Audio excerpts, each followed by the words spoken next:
بسم اللہ الرحمن الرحیم۔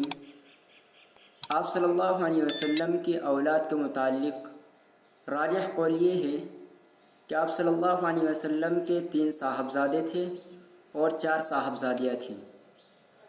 صاحبزادوں میں سب سے پہلے تھے قاسم، نمبر 2 پر تھے عبداللہ، اور انہی عبداللہ کو طیب اور طاہر بھی کہا جاتا تھا، اور نمبر 3 پر تھے ابراہیم۔